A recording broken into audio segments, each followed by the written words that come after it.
Pour mon trading de CFD, je veux une plateforme différente. Des graphiques personnalisables, une exécution rapide, des spreads serrés, avec un acteur reconnu présent en France. Trader différemment avec CMC Markets.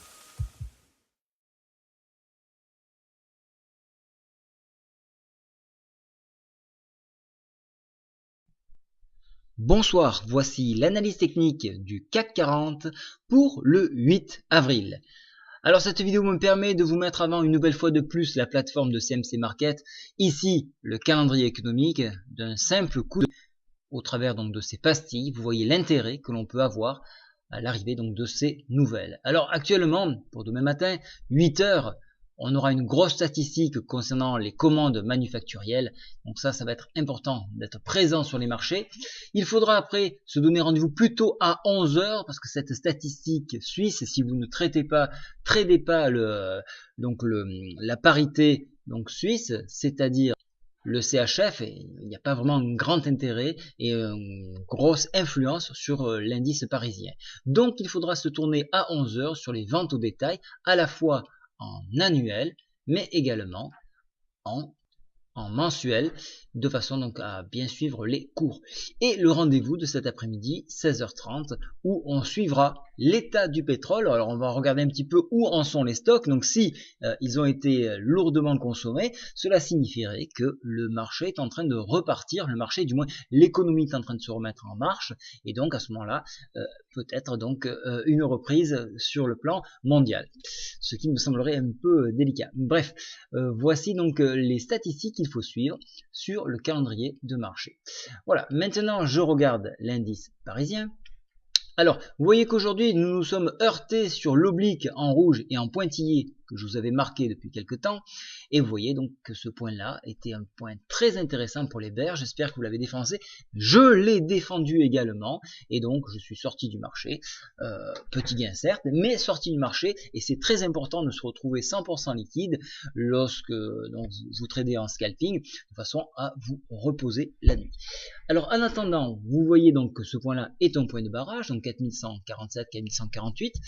En cas de dépassement, je ne vois pas d'autres barrages, donc de ce que j'ai tiré ici, je ne vois pas d'autres barrages, si ce n'est cette oblique ici, qui se trouve, elle, à 5237 points. Alors c'est loin, mais attention. Vous voyez, on a eu cette longue consolidation qui nous a permis de faire une bougie, quand même fort honorable ici. Donc rien ne nous empêche d'en refaire une autre. Il suffit qu'un accord entre BCE et Grèce soit pondu pour qu'on puisse dépasser ces niveaux-là. Donc ne soyez pas surpris, les plus hauts sont faits pour être repoussés. Voilà. En cas de non-franchissement d'ici 22 heures, vous voyez que nous réintégrons la Bollinger ici, et à ce moment-là, on pourrait venir s'appuyer sur les 5077. Alors pourquoi on pourrait s'appuyer ici? On le voit ici, on a un très fort barrage, constitué par pas mal de bougies.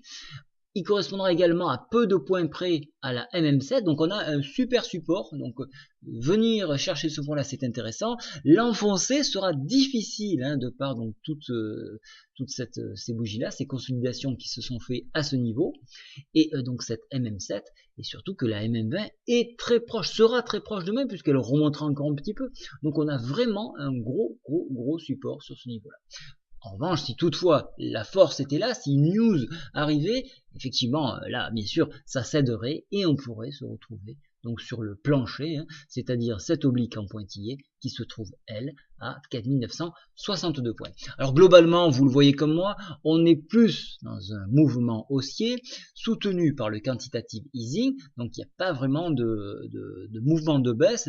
Donc jouer le scalp, effectivement, pour gratter 5, 10, 15 points, 20 points maximum, mais c'est plutôt, encore une fois, de l'achat sur repli. On le voit ici, au niveau de la MACD, elle est en train de repartir à la hausse, suite donc à cette belle journée.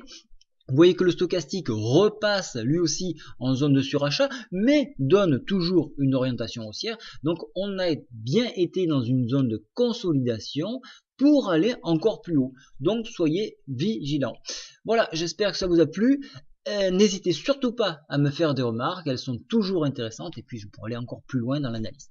Voilà, bonne soirée à tous, au revoir.